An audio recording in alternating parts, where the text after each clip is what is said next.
a little exercise. If I asked you the question, let's just imagine that somebody who's never been to our church before, you're chatting to them and they say to you, so tell me what's your church like? You've only got one sentence.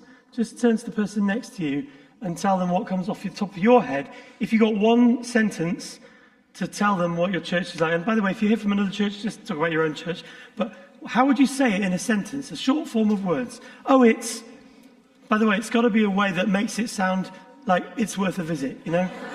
Okay. Go for it. Just have a minute to do that.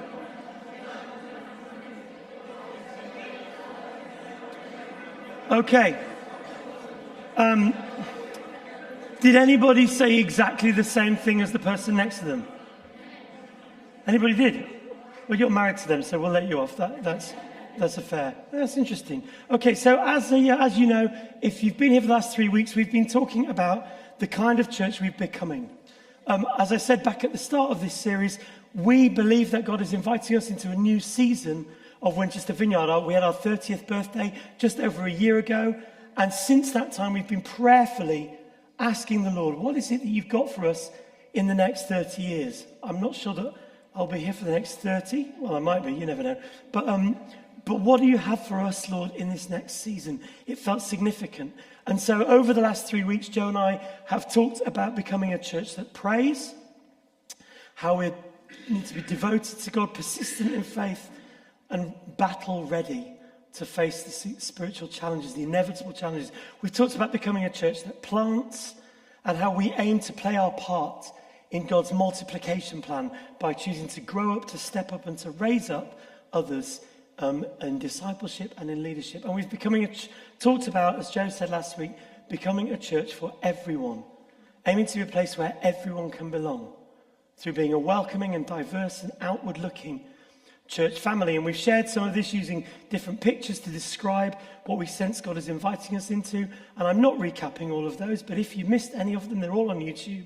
And I would love you, if you're part of this church, would love you to, it'd be great if you could find some time just to catch up, because I think it's really important.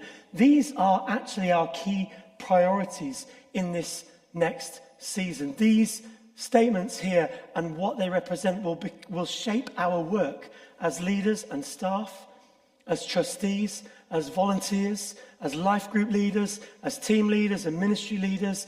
The real work actually starts now. We've shared all this with you. We've gone public, as it were. We need to actually do some stuff to make this happen. And I want to say thank you for your warm responses. A number of people have spoken to us in the light of this last 2 or 3 weeks, just to say how much you appreciate hearing this stuff and just the clarity. And we've deliberately left things a little bit open. We haven't tried to be too prescriptive. We've articulated as best as we can vision, which a great definition, a working definition I have is, vision is a preferred future. A future that's, I'm not saying that we despise what we've got now, but a vision is a future that's better. And that's what we've been trying to say. This is where we feel God might be leading us as a church. But that isn't just for Joe and I. This is not just our job description for the next 5 years. Actually, in some ways, it's for all of us who feel that we're called to be part of this church, Winchester Vineyard. And actually, in response to that, I just want to tell you about 3 specific ways that we could respond to this vision between now and Christmas. And the first one is in life groups. We're going to be doing a course called Talking Jesus course in life groups. And the whole idea about this course is that I've talked a little bit in the past few months about some research called the Talking Jesus research. And it's just very simply the idea that there are many, many, many people out there who are open to having a conversation about Jesus. I read a stat the other day. It said 80% of people, when questioned, said that if someone invited them to go to church, they'd happily go and check it out. And so the Talking Jesus course is a way of sort of practically just kind of exploring a bit about what it would mean, it's a bit of training coming off the back of this, how it would be, what it would look like to have informal conversations. In fact, I won't tell you about it. I've got a little promo video, which is just a couple of minutes long. And this is just about we're going to be picking up in life groups and actually reflecting in our next few sermons as well over the next few Sundays. But just have a look at this. So one of the last things that Jesus said when he was here on the earth was, go and make disciples of everyone. We're going to be getting inspired to share our faith with those around us, get some practical tips on how to do it, and look at what it is we're exactly sharing. This is for people like you and me. We are the right people in the right place. We're ideal to do mission in normal, everyday life. You got anyone coming? How about your mates? Trust me, it's not their thing. They're the last people in the world that want to come. Ask them.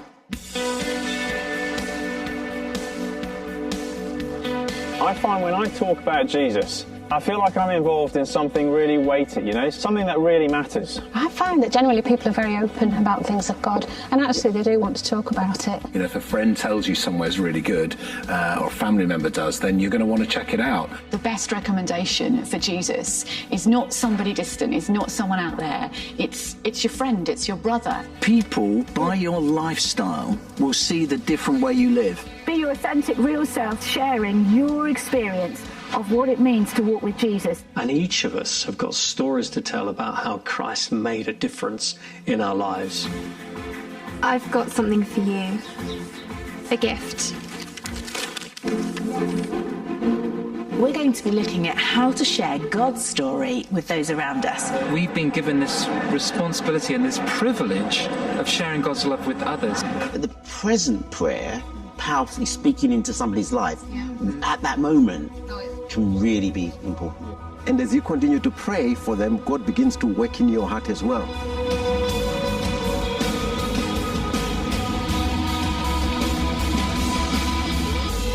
This is Talking Jesus, training Christians to share their faith.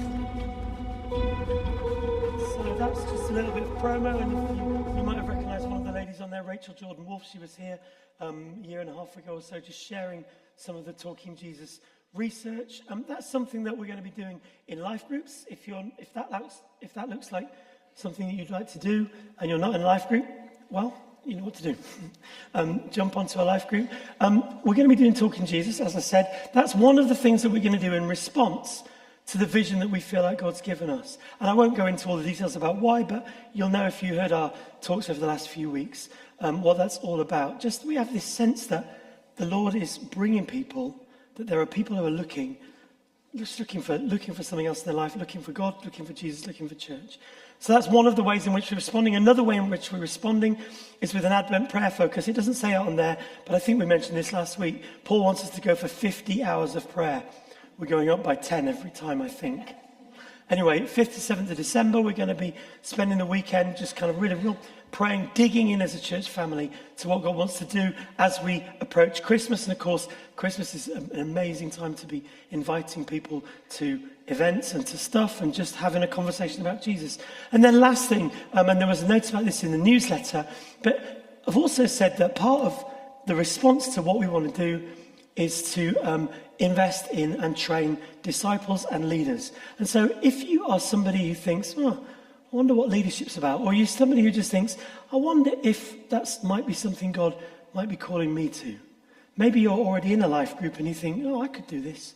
Then we've got it's a sort of basic introduction to leadership course happening over a couple of Sunday nights, and anybody is welcome to come. There's more details on the website about that and in the newsletter. So in terms of how we're responding to the kind of, to this series about the church we are becoming, these are the ways, there's lots of ways we'll respond, but these are the ways that we can respond over the next few weeks and months. And I would love to invite you just to think about that. While we've been talking about the church we are becoming, today I want to talk about the church we are. I missed a word out deliberately. What is our vision at Winchester Vineyard? Who we are, who we're called to be. Why is it important to talk about vision first and foremost? There are two reasons, and they're both there in the Bible. Proverbs 29 says, where there is no prophetic vision, the people cast off restraint. Cast off restraint, that's quite a big statement, isn't it? And what we've been trying to do is capture our vision and articulate it so that it helps us bring clarity to who we are and what we're about, gives us a focus for our activities and our prayers. So vision helps us remember who we are and what we're doing. And secondly, Habakkuk says, write the vision, make it plain so that he may run who reads it. Vision inspires us, it motivates us, it gives us something, a focus for our passion and energy. And so we found it really helpful. We thought it was really important to talk about vision, to bring clarity and focus, hopefully passion, motivation. And we've known that we needed to communicate vision in this season. And actually we needed to go further than just talking about the church that we're becoming. We've felt that it's actually really important to actually come up with a new vision statement in this season. And words are important. And different words mean different things to different people. Words carry baggage for each of us. Even the word vision means different things to different people. Carries baggage. There's lots of things you could say to describe vision. I've got 2 definitions for vision in terms of how it works in a church. I think about vision in 2 ways. I think about it as ongoing and aspirational on the one hand, a big picture vision, something that's always there, pretty permanent, probably not so measurable. And then I also think of vision as being specific and seasonal, a bit of a now emphasis. What's the Lord saying in this season? How are we responding to God now? And how is that helping us to bring shape and focus to this season? And the second one fits under the first one. It's probably more measurable. So we've been talking about a place, we're becoming a church who prays. Well, we can measure that. We can measure how much we're praying and how much that's impacting. We're talking about becoming a church that plants. We can measure that. That's measurable. And actually, we felt like we've had a handle on the specific and seasonal for some time now. That's what we've been sharing over the past 3 weeks. But our bigger, more long-term, more ongoing aspirational vision hasn't been so clear. Actually, if I'm really honest, it's not really been clear since at least before COVID. We haven't had a form of words that describes to the best of our ability who we are as Winchester Vineyard. Now, we could say that our vision is the Great Commission in Matthew chapter 28, go and make disciples of all nations. And it's true, that is what we're called to do. We've mentioned that a couple of times over the last few weeks. But actually, all Christians all over the world are called to do that. And so that's brilliant. But we wanted something that describes more about what it looks like round here. What does it mean to fulfill the Great Commission in and as part of Winchester Vineyard Church? And you've heard us say this many times before. We do not think in any way that our church is any better, any more special than any other church. We're just a vegetable in the stew. That's what John Mumford used to say. And as Paul said a couple of years ago, if we're a carrot in the stew, we want to be the best carrot we can be. So this is about trying to define the carrot. That sounds weird. I shouldn't do off the cuff, should I? That's not right. So we've been asking questions. What is unique about this church? What is it about this church that God has called us to be that's somehow special, somehow different, somehow unique? And how do we say that in a way that somebody new, somebody coming from outside could grasp hold of easily? Because as I've just proved, if I asked each of you to articulate what you think is special about this church, everybody would say it in a slightly different way. And that's fine. That's not wrong. We'd all use different words, or we'd use words with a different meaning, all around a similar theme. Because actually, this part of the vision, this ongoing aspirational vision statement, it's not really for us. It's for the people who are perhaps visitors or guests or inquirers. It's for the people who are looking for a church. You see, we've already bought in. And by the way, if you are a guest today, you're so welcome. You're so welcome. Hope you enjoy this. Hope it's helpful. And you'll forgive me if I just talk to the people in the church for a minute. Hopefully this is helpful. If you've already bought in, you don't need a vision statement to tell you to come, because hopefully you're experiencing it and you're living it out, and that's all fine.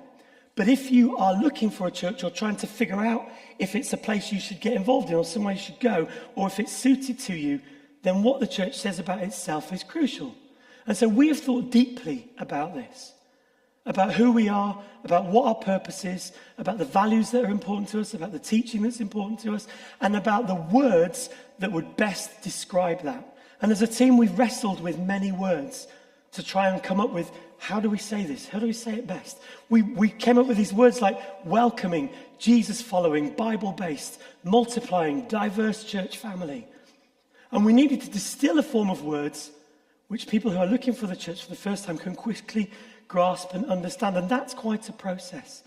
We've moved them around and reiterated them and shared a draft with our leaders and trustees and listened to some feedback from them and looked about. And the feedback we got was good. They generally thought it was a bit wordy. And I was with a friend who's a pastor of another church, and they've been through a similar process. And I was showing him this. And I said, oh, look, this is what we've got as a vision statement. And he read it. He went, yeah, it's brilliant, Nigel, but you've got no headlines. I was like, sorry, what? He said, the thing is, you don't read the story unless the headline grabs you. You need some headlines. Headlines are interesting. They're captivating, and that's what draws us to read the story. And then he said, talk to my friend, he's a branding consultant. So I was like, okay, brilliant, I will. Why not? He's also a believer, so, you know, I know he gets where we come from. And so we did. We talked to our friend who's a branding consultant, and we rewrote the vision statement again, and we tried it out again. And we've tried our best to capture a vision in a way that easily communicates who we are and how we connect with the hearts and minds of people who are looking for Jesus. And by the way, we might not use the same words as you, and that's okay. But here's what we've come up with, okay? Winchester Vineyard is a place to belong. And as we experience the captivating presence of God, we aim to love God, love others, and love the world. Now, maybe these seem obvious to you. I'm actually not expecting a, wow! I'm expecting a, oh yeah, that's it. I'm hoping for that. If you are someone who is looking for church, these are simple ways of expressing who we are at Winchester Vineyard and why you might want to check us out. A place to describe our activities. And for us, love God, love others, love the world. You think, well, maybe I've heard that before. Might not be unique to us. Actually, the two qualifying statements are very important here. Because a place to belong describes an active and welcoming community. And I think that's really important for reasons that Joe mentioned last week. And the other qualifying sentence, I think, is also really important as we experience the captivating presence of God. I think that's really key because none of this stuff that we do happens in a vacuum. It's only as we encounter God's presence, as we have done this morning beautifully in our worship. It's only as we do that we're empowered to do any of this other stuff. So the captivating presence of God is really important to us around here. And what I want to do is look at what the Bible has to say about these other three statements. Love God, love others, and love the world. Why would we want to say these things about ourselves? And so the first thing we do at Winchester Vineyard is we love God. And what that looks like is being a church that worships and follows Jesus together. Now, I don't need to tell you this because you've just experienced it. We've all just experienced it. And by the way, so nice to have you back in worship, Lynn. Lovely to have you singing. And thank you to the team who led us. So what we've done this morning is something like Psalm 95. Come, let us worship and bow down. Let's kneel before the Lord our Maker. We are his God. Let's come to him with thanksgiving. That's what we do. It's so precious when we gather together to express our worship, when we join. It's not just us doing it here. We're joining with all the saints and all the angels in heaven and believers all around the earth who are praising God together. Powerful, it's holy, and he inhabits our praises, and we do not take that for granted. We would worship anyway because he is so worth it.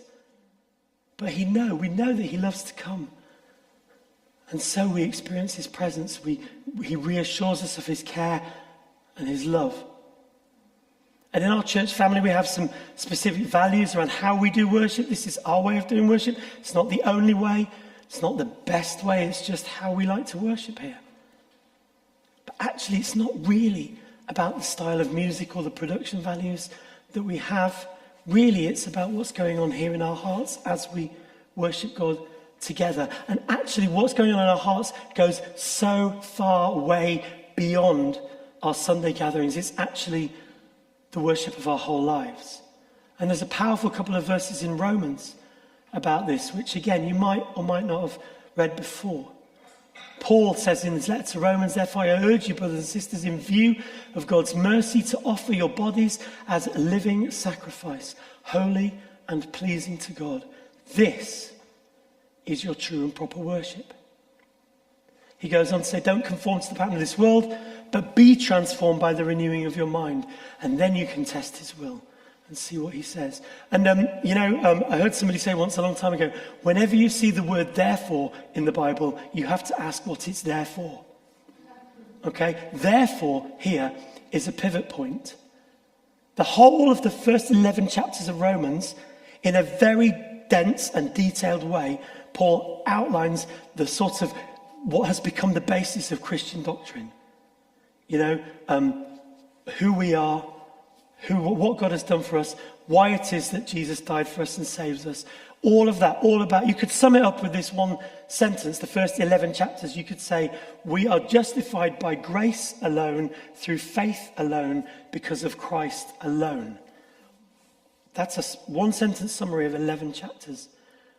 And the question is, what's our response? And Paul says, if that's true, therefore, in view of God's mercy, offer your bodies as living sacrifices. Living sacrifices. The word means killing.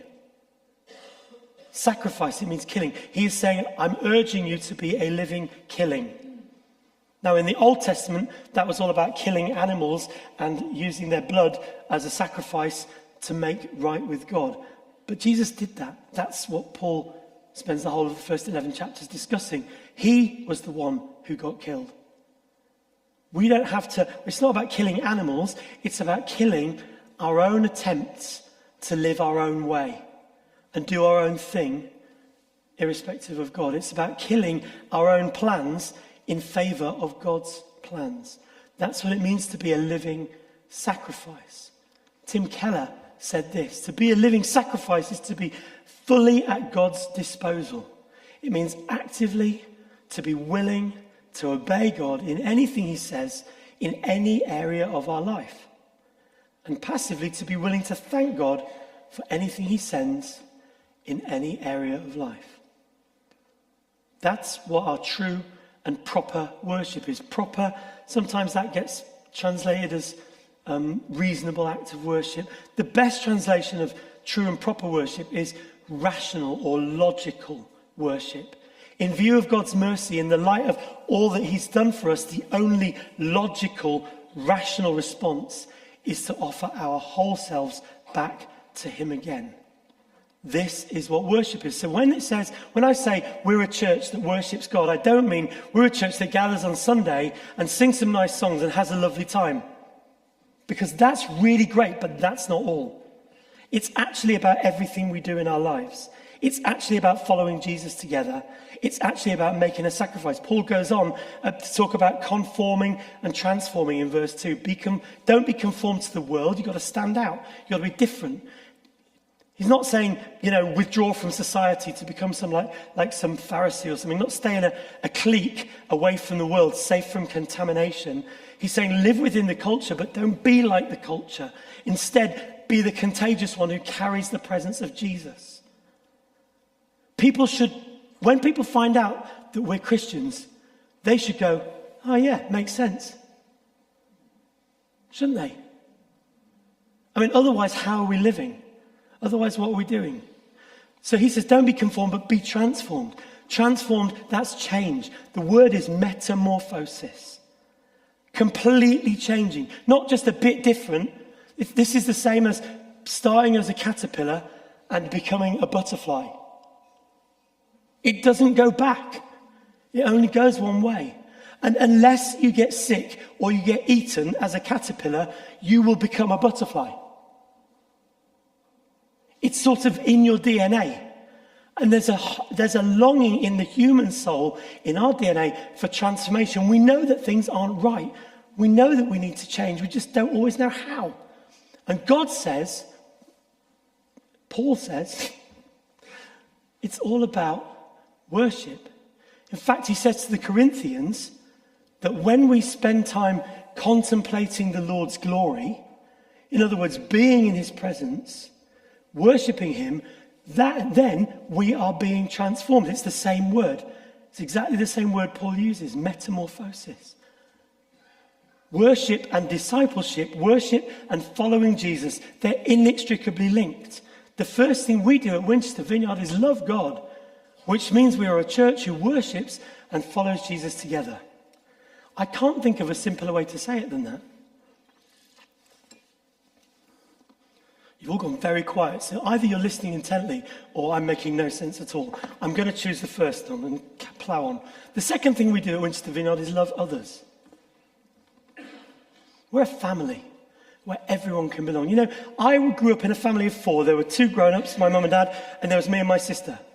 Now, this is just my opinion. There's absolutely nothing wrong with a family of 4, but for me it felt a bit boring, right? Because next door to me lived a family where there were 2 adults and 5 children of a range of ages. And I used to think, these guys know how to have fun. And every school holidays, these 5 kids were like a self-contained unit. And wherever they went, they had fun. They brought the party. Can you relate to this? Do you know what I'm talking about? And I mean, my family was great. I have no qualms, no quibbles, no concerns, no complaints about my family particularly. But I remember looking at this family and going, I think it would be more fun to be with them. Because when they go off, they go in a big bus and everybody comes. And actually, they were really great because they weren't even just what's the word I'm talking? They were open. They welcomed other people into their family. We went on holiday with them sometimes. Large families can be their own self-contained ecosystem. And sometimes that can be impenetrable.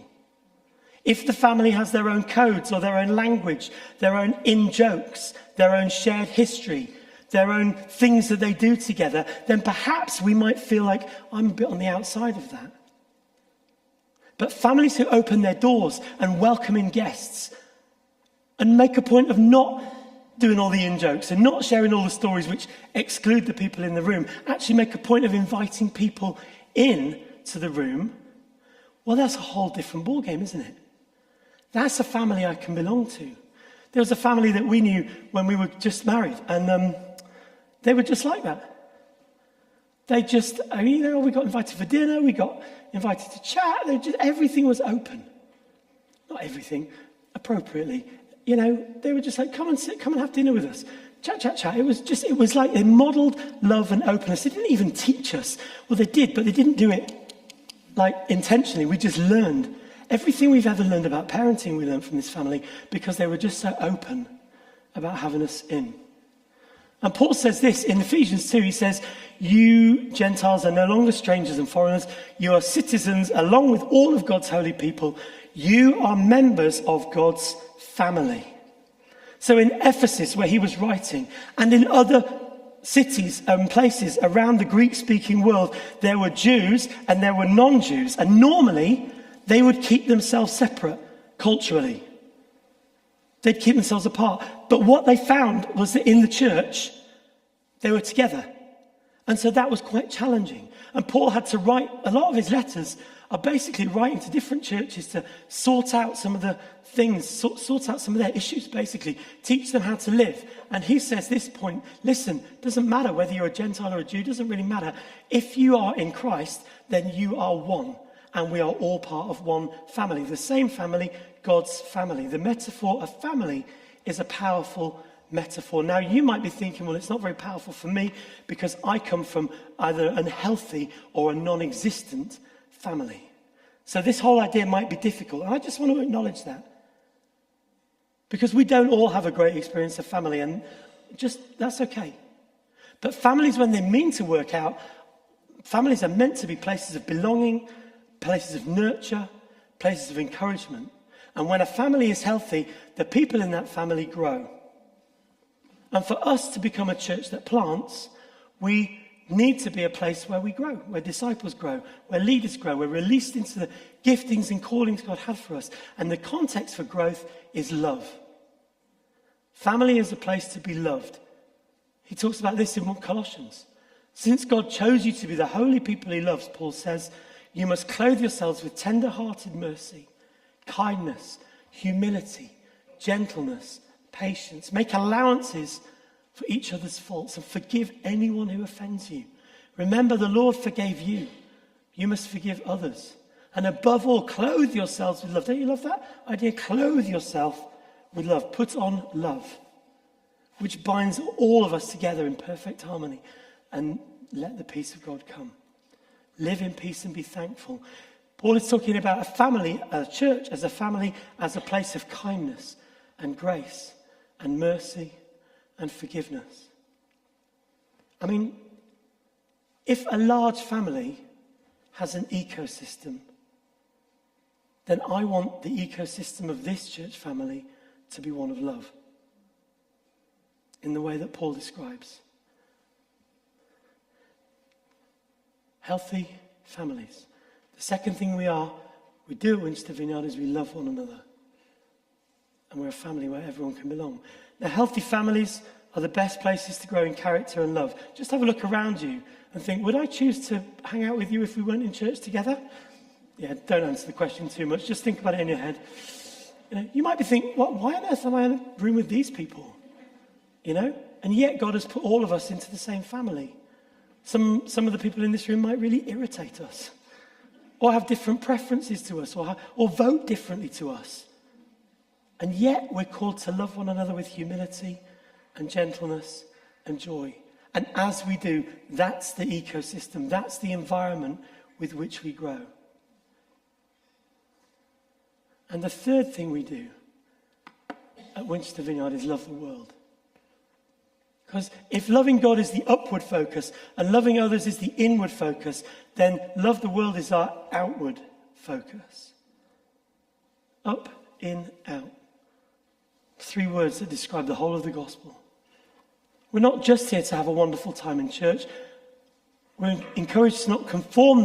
We're not supposed to conform to the world, but we are supposed to love the world. And our example in this is God himself. And if you remember John 3:16, probably the most famous verse in the Bible, this is how God loved the world.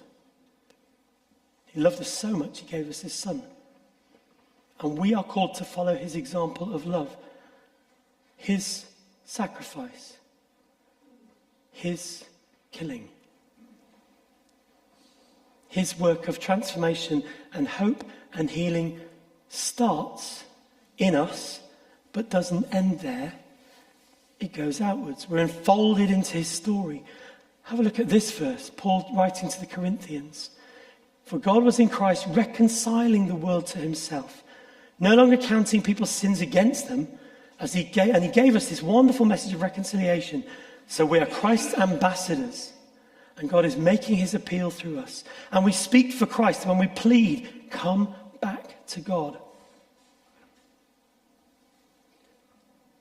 We are ambassadors with a message of reconciliation. An ambassador is a representative. That's what it means. The ambassadors for this country who live in other countries are representatives of the UK who live abroad. And we are God's ambassadors, or we are his representatives with a job to do, to present his love and his power in a way that people who haven't experienced it can experience it for themselves. When we live the way that God's called us to, we become his ambassadors, helping people who don't know him to get to know him. Remember that picture we were talking about last week about the prodigal father looking out on the horizon? Who are the people who are coming? What would it take for us, each of us, to be involved in helping people we know to restore their broken relationships with God? Because that's what we're called to do as a church. Now that might look like a whole bunch of different activities. But ultimately, there's just the one purpose. And the purpose is reconciliation between God and his world, between people and God. A guy called Bill Hybels said this once: the local church is the hope of the world. It's the God-ordained redemptive agency upon which the destiny of the entire world hangs. Thank goodness that theologically he wasn't quite right, even though I love what he said and I love the sense of it. Actually, theologically, Jesus is the hope of the world. But the local church is the body of Christ, We are the hands and feet of Jesus in our part of the world, in our context, in our community, in our home, our family, our extended family, our street, our workplace, our college, our school. And as we love the world with the love that God gives us, we're not only sharing the gospel or good news, we are the gospel. We are the good news. We are a community that can bring transformation and hope and healing to individuals and communities. So the third thing we do at Winchester Vineyard is love the world. So this is what we've come up with, for better or for worse. It'll go up on our website at some point soon. I'm not expecting you to learn it off by heart or anything like that.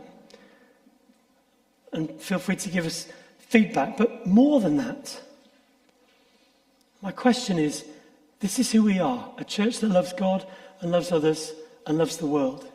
And we will always be that. Oh, wrong way. I thought I had another slide there. I'm going to go back. And this is who we're becoming in this next season, underneath that vision. The question I want to leave us with is, how is God inviting each of us to get involved? Because if this is your church, if this is a church that you call home, then it stands to reason that the Lord would want you to get involved. And I don't know what involvement looks like, and we've never been a twist your arm behind your back and make you do stuff kind of church. Maybe we should be a bit more like that, I don't know. But the question is, how is God inviting you and me and each of us to get involved? And if this is our church, what is our next step? And maybe you feel like, well, I don't know if this is my church or not. I kind of come here sometimes. I'm perhaps a bit on the fringe or a bit on the edge. And that's okay. If you need a place to come, fine. But think about it. Pardon? And come to the newcomers' meal and we'll tell you a bit more about it. Joe, why don't you come up? I'm done. If this is our church, what would our next step be? Do you want to be part of a community that loves God, loves others, and loves the world? And if so, how is he inviting each of us to grow? Why don't we just stand together and take a minute?